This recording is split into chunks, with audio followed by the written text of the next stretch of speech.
Olá, estou de volta, começando a semana com mais uma entrevista. Hoje recebendo a visita do presidente do Sindicato dos Trabalhadores Rurais de Marechal Cândido Rondon e ex-presidente da Sercar, Alcino Biesdorf. Satisfação tê-lo aqui, seu Alcino, bem-vindo. Ok, bom dia, obrigado pelo convite. Estamos aí para fazer uma conversa, né? Seu Alcino, o senhor esteve na presidência da Sercar, Cooperativa de Eletrificação e Desenvolvimento Econômico de Marechal Cândido Rondon, por 42 anos. É presidente do Sindicato dos Trabalhadores Rurais há mais de 40 anos também. Como é que está a sua rotina? Agora continua no sindicato, mas sem estar na Sercar. Como é que está essa nova rotina?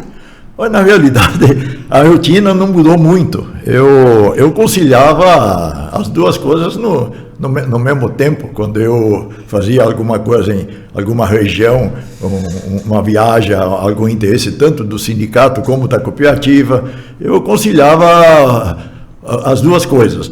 Porque a Sercar, quando ela estava falida, há 42 anos atrás, ela não tinha dinheiro para pagar aluguel, e eu era o vice-presidente. E daí, naquela época, eu ofereci, nós tínhamos já construído a nossa sede, que eu já era presidente naquela época, construído a nossa sede, onde está hoje instalada aí do lado da delegacia, e eu ofereci a parte superior, o auditório, mais uns apartamentos lá para os interventores do INCRA, que estavam, porque a Sercar foi destituída naquela época, e houve uma intervenção do INCRA, porque antes de 88, antes da Constituição de 88, quem mandava nas cooperativas era o INCRA, como também nos próprios sindicatos, quem mandava era o Ministério do Trabalho.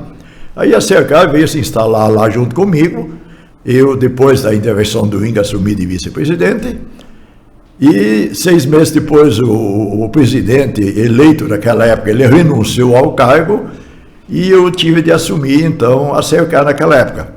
Sem sede própria, sem dinheiro em caixa, com 7 funcionários, com um monte de contas a pagar em bancos, totalmente desacreditada. E nós enfrentamos a crise, tentando reverter ou fechar.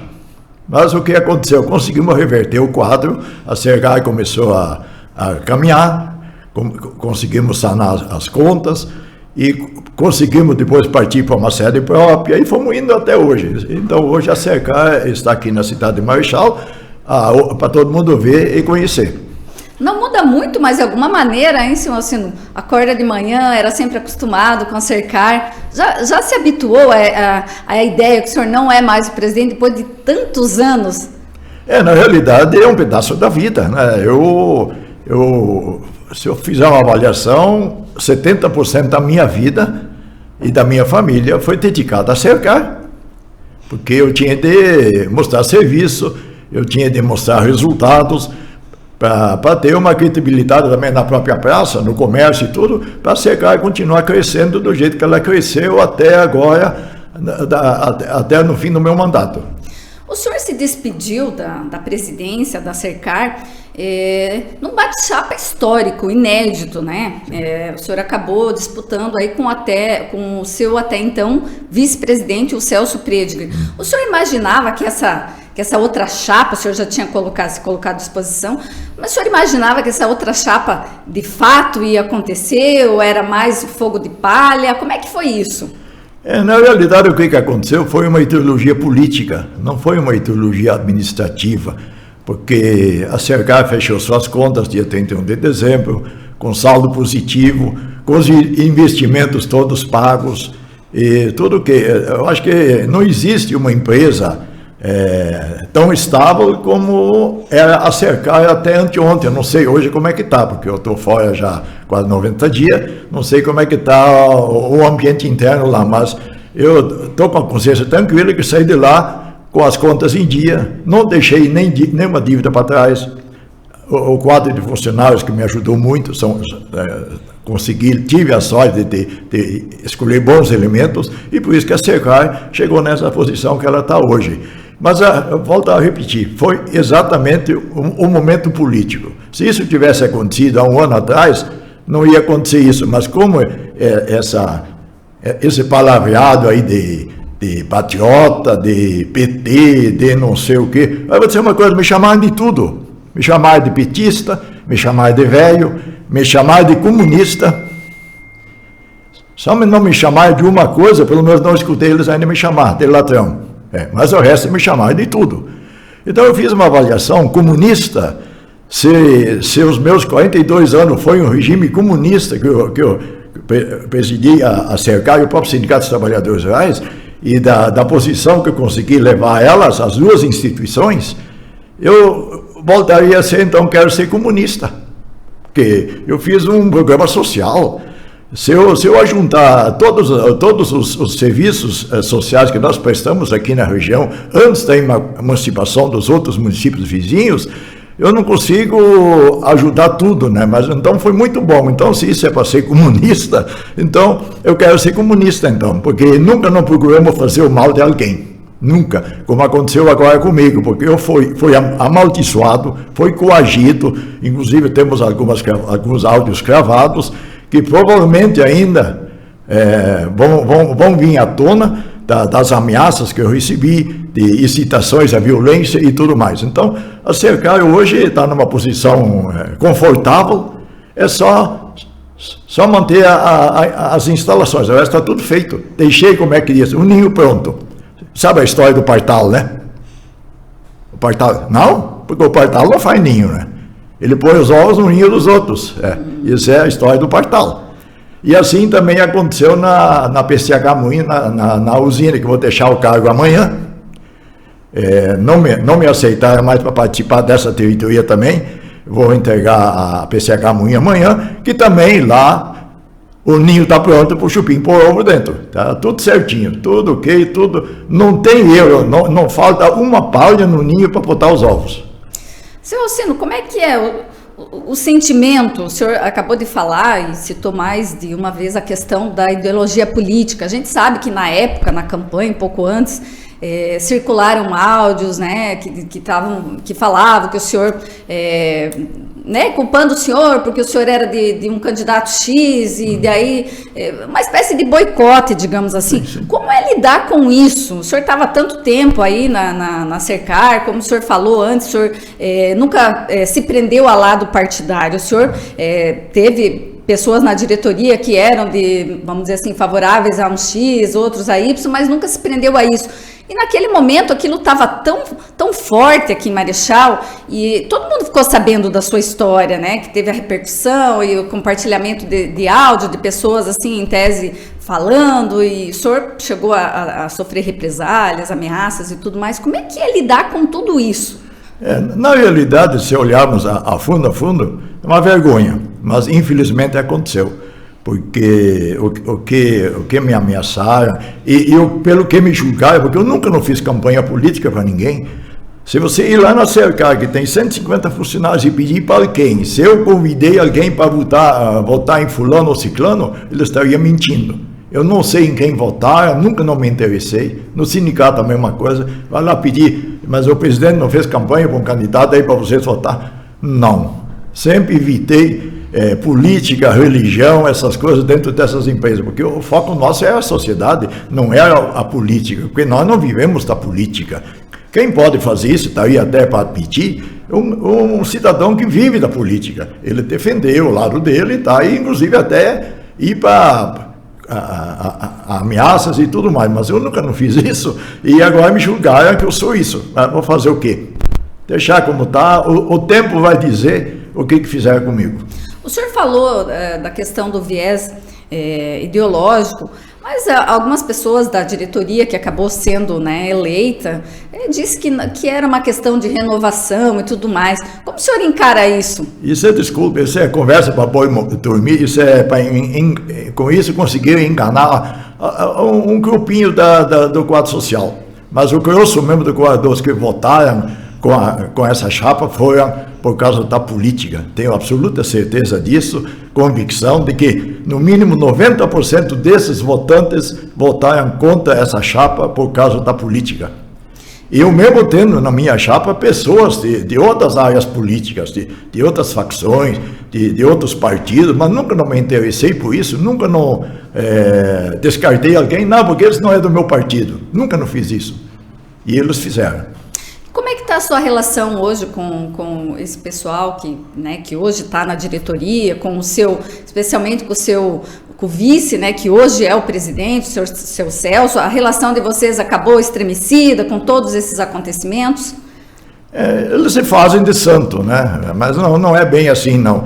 Eles não podem acreditar que a gente saia aí engolindo tudo assim quietinho, né? Não pode achar a gente de tão bobo ou achar a gente que a gente é papel higiênico. Não.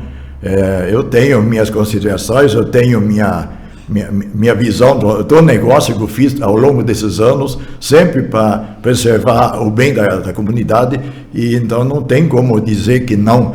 E inclusive hoje, os que estão aí hoje, o presidente nem propriedade aqui em Marechal não tem, ele tem uma terra lá no Pará, ele mora aqui na cidade alugado, outro também alugou a granja dele, não sei o que, vendeu, não sei o que eles estão aqui na cidade numa boa. Então a Sercar mudou de posição, ela sempre é administrada por agricultores, minha diretoria sempre era de pessoal da agricultura, pessoal de Mercedes, de Margarida, de Quatro Pontos, de Novo Espaço e assim por diante. Eu sempre selecionei pessoas da agricultura. Hoje não, a Sercar hoje é administrada por empresários. Eu acho que nós éramos muito bobo, muito burro para administrar uma empresa dessa, então nós tínhamos que entregar essa empresa a um grupo de empresários para ver se as coisas melhorem lá. Seu Alcino, o senhor comentou antes, o senhor hoje é presidente da diretoria da PCH Moinho, que vai ter a eleição amanhã. O senhor, inclusive, falou que teria até a vontade de permanecer na diretoria por mais 4 anos, né, até porque a PCH é algo que né, foi construída ali a partir da sua diretoria, enfim, não sei se dá, o pai da criança, não sei se dá para a gente dizer assim. Sim, exatamente. Mas, assim, pelo que o senhor comentou, parece que o senhor também não teve muito espaço, formou-se uma outra diretoria, eles buscaram, o senhor se sentiu excluído nessa história, porque o senhor tinha vontade de permanecer. Sim, eu fui inclusive conversar com o presidente. Olha, meu desejo seria permanecer, pelo menos um mandato ainda na PCH Moinho e tal. E tudo bem, vamos agora, esperou o prazo do registro de chapas, eu fui lá verificar, a chapa já estava pronta, mas o meu nome não consta na chapa, então fiquei de fora também aí, porque a PCH Moinho tem uma história muito longa também, de 8, 10 anos, nós estamos em operação hoje 9 anos. Nós trabalhamos 7, 8 anos para conseguir sair da parte burocrática para fazer essa obra. E nós tínhamos alguns diretores, inclusive, que eram meio contra aquilo lá, porque aquilo não vai estar certo, não sei o quê. Alguns sócios tinha até apostas aí de churrasco, não sei o quê, que essa usina não ia sair. Mas nós fomos adiante e conseguimos liberação da obra pela ANEEL. Fiz alguma viagem a Brasília, Curitiba, atrás dos ambientes que controlam isso, e conseguimos no final eles aprovar o projeto e partimos para a obra. Financiamos uma parte pelo PRD, ainda falta pagar. A usina está paga. Mesmo com a seca que nós enfrentamos os últimos 2 anos, nós não conseguimos quase gerar energia. Ficamos às vezes uma semana parado porque não tinha água, mas mesmo assim conseguimos pagar as contas do financiamento. A usina está totalmente paga. E distribuímos ainda esse ano já uma sobra de capital do resultado da usina por quadro social. Todo mundo recebeu um valezinho aí, 5% das ações subscritas, sobre esse valor distribuímos em dinheiro, em vale compras, para o associado fazer suas compras. Isso ainda até soprou com toda essa instabilidade de clima e tudo que enfrentamos, conseguimos pagar as contas e ainda sobrou dinheiro. Seu Alcino, como a gente falou antes, não tem como falar da vida do seu Alcino sem falar da história da Sercar e vice-versa, né? Porque uma vida, 42 anos é uma vida. Sim. Em toda essa trajetória, eu gostaria que o senhor citasse, assim, algum momento que foi muito marcante e sobre a sua marca que o senhor deixou, né? Quando lembrar do seu Alcino na Sercar, qual foi a marca que ele deixou? Na realidade, a Sercar, naquela época, estava totalmente desacreditada. Você chegava num bar, por aí, como se fala, por um boteco, o comentário que você escutava da Sercar. A Sercar da Faplatz, a Sercar da Pangaroto e assim por diante, né? Mas tudo bem, eu escutava isso. E nós fomos indo, fomos trabalhando, fizemos um acerto com a Copel, que a Sercar estava devendo 11 meses de energia para a Copel. A Sercar recebia o dinheiro do quadro social dos consumidores e não repassava para a Copel. Nós negociamos com a Copel para pagar essa conta e continuamos a trabalhar, construindo redes, instalando instalações novas e assim por diante. E conseguimos se levantar e conseguimos um lote da Prefeitura Municipal naquela época para construir nossa sede própria, que hoje é o depósito, não é onde a Sercar está hoje, mas onde é o depósito, é para ser a nossa sede. Mas no meio do andanço dessa construção, nós já tínhamos até um dinheirinho a mais, e surgiu a venda daquela esquina lá no 7 de setembro. E o preço era razoável. E fizemos a assembleia, e a assembleia aprovou a compra dessa esquina. Daí nós começamos lá. Compramos um lote, depois compramos mais um, depois mais um, depois mais um, depois mais um. Hoje temos lá, nem sei mais quantos lotes tem lá, é quase a quadra inteira é da Sercar. Isso nós compramos tudo com recursos próprios. Tem algum momento, assim, toda essa trajetória que lhe marcou, assim, profundamente? Eu sei que foram vários, né? Porque com tantos anos são tantos, mas tem algum, assim, que o senhor lembra com um carinho muito especial? Nós fizemos uma vez até uma viagem técnica para os Estados Unidos, onde a pedido da nossa Federação das Cooperativas, eu fui junto para visitar algumas cooperativas de eletrificação, para tirar uns modos, porque, como é que se diz, sempre você acha uma coisa nova, e foi muito bom essa visita, né, e daí conseguimos voltar com mais entusiasmo aí para acercar e vai ter de ir para frente, e conseguimos levá-la até onde ela está hoje, sem problema nenhum, tudo certinho, nunca não tivemos problema financeiro para pagar as contas ou fazer um investimento. Todos os investimentos que nós fizemos até hoje, sempre fizemos quando tínhamos dinheiro em caixa, senão não financiamos, e assim por diante. Então, eu acho que me sinto satisfeito com aquilo que está aí, porque está, como é que diz, está zero bala. Se falhar, não é culpa minha. Uhum. O que resta, no fim de toda essa história, é um orgulho, seu Ossino, de tudo que foi feito. Não tenho como é que se diz, de me esconder. Posso dormir na praça tranquilamente. Não devo, nós, em termos de negociações que fizemos ao longo dos anos, nunca nós ficamos devendo nada para ninguém. Então não temos, rabo preso com ninguém. Estou solto. A matriz elétrica brasileira, ela ainda é mais renovável do que energética. Aí tem toda essa questão do setor, né? Muita gente mudando nas suas propriedades, colocando energia solar e tudo mais. Como o senhor vê o futuro desse setor? Agora eles começaram com a cobrança, né? A partir desse ano. O senhor acha que isso vai retardar um pouco mais? Vai inviabilizar? Tem gente que fala que vai inviabilizar o setor daqui mais uns anos. Qual que é a leitura que o senhor faz desse cenário? Olha, eu sempre penso e digo o seguinte: fotovoltaica é um quebra-galho. É um ajutório que você implementa na tua propriedade para ajudar, para gerar um pouco de energia. Porque a geração de energia fotovoltaica, em percentual, é muito pequena. Os dados estatísticos que nós temos de hidroelétricas e de fotovoltaica, você vê hoje uma usina hidroelétrica, ela gera uma média anual de 70% da capacidade instalada. Então você tem um megawatt instalado, daquilo aí você gera 70%, é a média anual. E a fotovoltaica, você gera 18%. E o problema da cobrança, eu olho o seguinte: daqui do medidor para fora, essa rede é de quem? Ela tem dono. E esse dono vai manter essa rede com o quê? Não tem jeito, não vai ter milagre nisso aí. Lógico, lançaremos programinha aí, para incentivar a instalação, mas não sei não. Mas mesmo assim, ninguém não vai sair perder dinheiro, porque o que ele gera, ele consome, é o ganho dele, mas não vai ser aquele negócio milagroso como muitos estão imaginando por aí. Porque pelo que eu estou vendo, eu tenho um projeto tramitando na ANEEL, que vai ser o seguinte: a energia, vamos supor, no dia que chove, você não gera energia. E quem te atende? A concessionária que tem hidroelétrica, tá? Ela vai começar a comprar esse consumo que você não gera à noite. Quem fornece a energia à noite? A fotovoltaica não, porque ela não foi acumulada. Não existe um conjunto de bateria ou alguma coisa que acumula essa energia e de noite você consome ela. Existe sim mas o custo é muito alto. Então, você depende das redes, das concessionárias, e elas vão começar a cobrar. Eles não vão manter as linhas de graça. Mas o senhor acha que isso deve, a longo prazo, talvez inviabilizar o setor, ou vou ter outras alternativas, outros caminhos?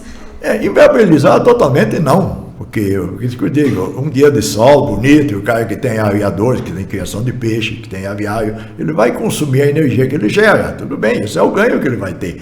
Mas ele não vai mais ter, eu acho que aquele privilégio de consumir a energia fora desse pique que ele não gera, que alguém tem de fornecer para ele. Isso que eu estou vendo, que as concessionárias elas vão travar isso. O senhor que sempre teve ligado a esse meio, né, viajou, tem toda essa experiência aí por tanto tempo, como é que o senhor vê a Itaipu? Terminou de pagar agora por por esse ano a construção da usina, aí tem muita gente pedindo agora que com esses recursos que que vai sobrar em tese, que tem que dar desconto na conta e tudo mais. Mas é uma discussão, assim, do cenário para frente, no futuro, como é que o senhor vê? Tem gente que fala que a Itaipu tem tempo de validade. O senhor acredita que é por aí? Lógico, tempo de validade, mas 100, 120 anos. Eu visitei uma usina nos Estados Unidos com 100 anos de uso, funcionando plenamente ainda. Então, Itaipu, falam de assoreamento, tudo pode acontecer, né? Mas vai muito longe isso. E a questão da tarifa como eu digo, o custo operacional das linhas de transmissão, do pessoal envolvido nas subestações e tudo, o custo é muito alto. E hoje, mesmo assim, com a normalização do clima no Brasil, as chuvas normais, praticamente no Brasil inteiro, as hidrelétricas hoje estão todas elas bombando. Hoje tem energia sobrando. Nós chegamos a vender, há uns anos atrás, época de crise hídrica, 350 reais o megawatt-hora. Hoje, estamos comprando a 100. E as grandes empresas, as grandes indústrias, que o consumo de muita energia elétrica, as metalúrgicas, essas grandes empresas que gastam milhões de quilowatts por mês de energia, elas estão comprando hoje a energia elétrica no mercado livre por 70% do valor que já foi. Então, as próprias indústrias também hoje estão sendo compensadas com alto custo de produção e tudo na conta da própria energia elétrica, que caiu lá embaixo. Enquanto ficar esse clima do jeito que está hoje, a tarifa de energia elétrica no mercado livre vai ficar por aí, entre 100, 120, 130, mas dos 300, 400, acabou. Momentaneamente não existe isso. Então eu não vejo assim de baixar muito a tarifa, porque o problema é o consumidor normal. O cara pega uma cidade assim, quantas ligações tem, mas é tudo consumo pequeno, né? Não é uma indústria, é uma metalúrgica que gasta milhões de quilowatts por ano, por mês, né? Então, esse é um custo muito alto. Então, a tarifa, não vou dizer que vai aumentar, eu acho que vai ficar, inclusive, por aí onde está, mas baixar não vai. Senhor Ossino, recentemente o STF considerou um artigo da Constituição do Estado do Paraná inconstitucional, que era aquele que previa que para você construir uma PCH, no caso, essas centrais, né, tinha que ser aprovado primeiramente pela Assembleia. O senhor acredita que com essa decisão vai, vamos dizer assim, pipocar aí de construção de central com menos burocracia? Vão ser construídas mais centrais nesse sentido? Olha, se tiver local para fazer, mas olhando o Paraná, praticamente está todo ele, a região hídrica está totalmente explorada. Tem talvez uma outra coisa pequena por aí ainda, mas de grandes volumes não. E, lógico, facilitou muito. Quando nós entramos com o projeto da construção da nossa usina, 3,7 megawatts que temos lá instalado, quem tinha de aprovar essa construção foi a ANEEL, a Agência Nacional. Hoje, agora, porque até 3 megawatts você não precisava passar na ANEEL, mas como a nossa era maior, tinha de passar lá, por isso que atrasou a construção. E hoje não, vai até 5. Então, hoje o cara tem um local aí para construir uma hidrelétrica de até 5 megawatts, ele não precisa ter autorização da ANEEL. Ele precisa apenas realmente a autorização da Assembleia Legislativa e dos órgãos ambientais. Aí ele pode fazer. Ficou muito mais fácil agora do que no nosso tempo, que tinha de passar todo aquele trâmite como se fosse uma usina de grande porte. Seu Alcino, os desafios do Sindicato dos Trabalhadores Rurais, como é que tá? Tem alguma coisa aí que o senhor pode dividir, alguma novidade, um desafio? Como é que estão os trabalhos lá no sindicato? Olha, na realidade, nós estamos em briga constante. Mania de dizer briga. INSS, Secretaria da Agricultura, Ministério do Trabalho, e assim por diante. Nós, inclusive, tive esse dia em Curitiba, nós tínhamos uma reunião com o Tiese, tivemos uma reunião com o secretário da Agricultura, Ortigar, devido à questão da tarifa noturna, e com o Ministério Público do Trabalho. Então, eu tive 3 audiências. A questão da tarifa noturna é complicado porque o Estado não quer mais voltar atrás, porque criar aquele programa de fotovoltaica com juro subsidiado, né, para o pessoal entrar nessa área de fotovoltaica para eles extinguir a tarifa noturna. Só que a tarifa noturna, ela deu um baque muito grande nos pessoal que tem principalmente aviários e criação de peixe, porque o consumo maior de energia elétrica deles é à noite. E a luz noturna não tem mais desconto. Então, se voltar realmente que nós vamos ter de pagar a tarifa consumida fora da nossa geração, por causa da fotovoltaica, o maior prejudicado vai ser os criadores de frango e os criadores de peixe. Porque o peixe que mais precisa de areador é à noite, ou quando chove. O frango mais à noite por causa do calor e assim por diante. Então, mas o senhor sente que o governo está firme, que não deve voltar atrás? A princípio, pouca vontade de voltar atrás, de voltar com a tarifa noturna. Porque a tarifa noturna naquela época foi implantada pelo governo, acho que foi o governo Requião, porque ele entendeu que à noite as usinas estão ociosas. Então vamos gerar energia de noite, vamos dar um desconto para o agricultor para ter uma atividade, um custo de produção mais barato. E foi feito isso. Só que pouco se comentou isso, que a Secretaria da Agricultura tinha de pagar esse consumo para a Copel. Não foi de graça. Então hoje, se fosse hoje a Secretaria da Agricultura repassar o valor da luz noturna para a Copel, teria mais ou menos uns 40 milhões por ano. E aí fizeram uma conta, e nós temos 40 milhões, o juro que nós vamos compartilhar vai ser menos do que os 40 milhões. Foi até uma conta bonita no lado deles que fizeram. Vão pagar menos, vão gastar menos, o Estado vai precisar menos dinheiro para cobrir o custo da diferença do juro da fotovoltaica. E não a luz noturna. Seu Alcino, o senhor até agora falou do secretário Ortigara, é um novo governo, né, no Paraná. Vamos dizer assim, é um novo governo, mas é um governo reeleito, então é um novo mandato. Qual é a sua expectativa para o governo do Paraná e a sua expectativa para o governo federal, que sim, lá teve uma mudança mais significativa, digamos assim. Como o senhor faz a leitura desse cenário e o que a gente pode esperar desses novos governos? Olha, o que eu vou dizer? A gente não convive muito com essa situação. Mas o Paraná, eu acho que está, como é que se diz? Está até andando, né? O Orticara já está no segundo mandato junto com o Ratinho, né? Eu conheço ele particularmente, nós tivemos já muitos eventos lá, na nossa FETAEP, na Federação dos Trabalhadores, ele sempre vem lá fazer visita. É um cidadão, assim, que tem um acesso muito bom, né? Mas ele também tem seus limites, né?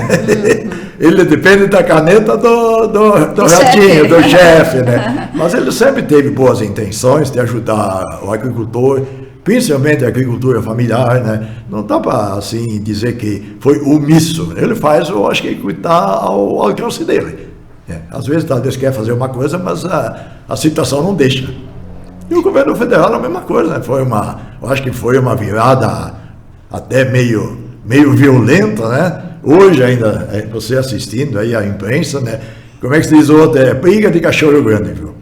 E nós, infelizmente, quem padece com isso somos nós, o povo brasileiro, que tem que trabalhar para pagar suas contas, tem de se manter, tem de viver, o salário é pequeno e assim por diante. E os grandes lá, falando de corrupção, de desvio de recursos, de não sei o quê, uma roubalheira generalizada, né? Não sei quem que rouba mais, e assim por diante. Então isso para nós, para o Brasil, para a população, é ruim, é péssimo isso. Essas brigas de política, de aqui, para cá e para lá, isso para a população é muito intranquilo isso. O povo quer trabalhar, o povo quer tranquilidade, quer ter a sua liberdade de fazer suas coisas. E parece que aquilo está um pouco ameaçado, viu? Mas espero que isso não aconteça. Dias melhores, né? Se dias você melhores, torcer com por dias certeza. melhores. Estamos apostando.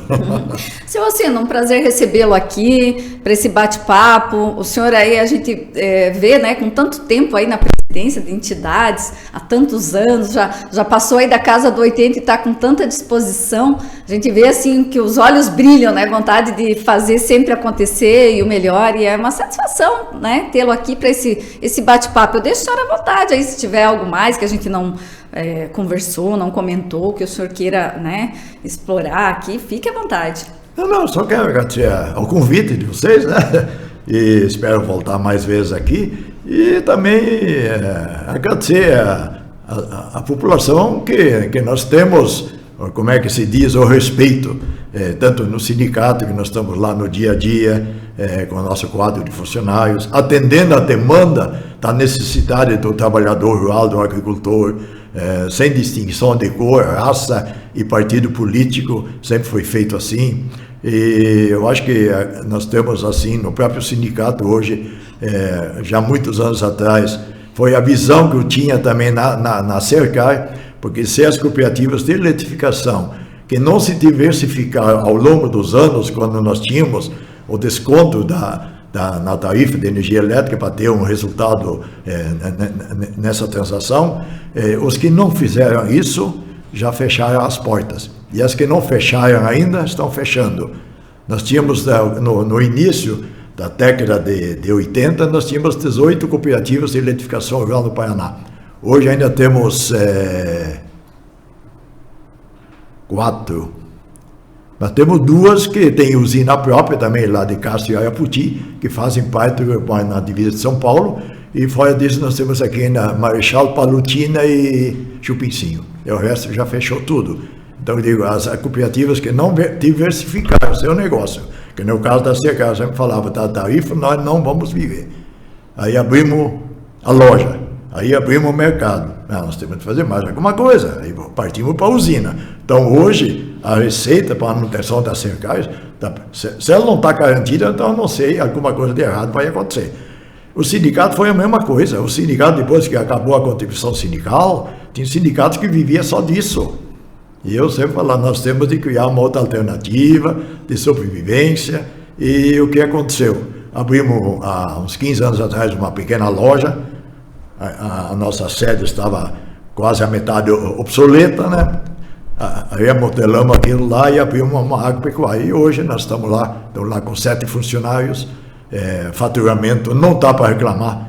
Então, está indo muito bem e nós conseguimos se manter tranquilamente com as finanças em cima de outras alternativas, além da contribuição sindical ou essas outras cobranças que tinha por aí. Tá certo. Seu Ossino, nós desejamos sucesso aí no seu trabalho lá junto ao sindicato, enfim. E que o senhor possa curtir um pouquinho mais, né, da vida, agora que está um pouco mais leve, com uma presidência a menos, né? Uma menos, né? Estou trabalhando um pouco mais em casa. Isso. Eu moro no meio da área rural. Meu vizinho mais perto está a 1 quilômetro. Eu moro a 7 quilômetros da cidade, mas eu tenho lá minhas coisas tudo lá. Eu nunca desativei minha propriedade lá, as instalações. Tem o meu filho que mora comigo, que ajuda, e nós ajudamos ele, e estou muito bem lá, graças a Deus, bem de saúde. Até hoje não tenho, como diz o outro, a reclamar. Que bom que continue assim, então, seu Ossino. Nós vamos ficando por aqui. Obrigado pela sua companhia. O Presente, você bem informado.